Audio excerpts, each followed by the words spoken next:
کند. عملی شدن عمل به نیت وابسته است. هجرت بدون نیت سیاحت محسوب می شود.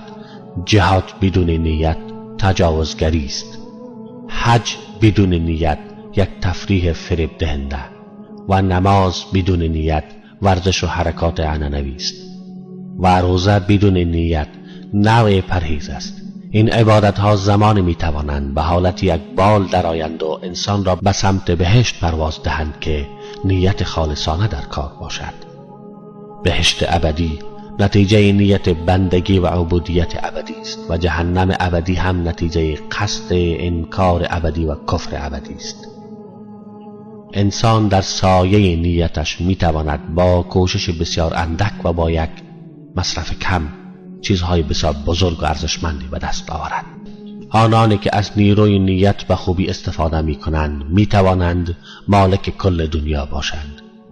دنیا و زن برغم آنکه از نعمتهای الهی هستند، اما سوء استفاده از آنها و عدم رعایت موازین شرعی در رفتار با آنان، یعنی بدیل قرار دادن آنان به جای رضای الله و رسول او، سبب می شود تا انسان درست در جایی که باید سود ببرد با خسران و زیان مواجه می گردد.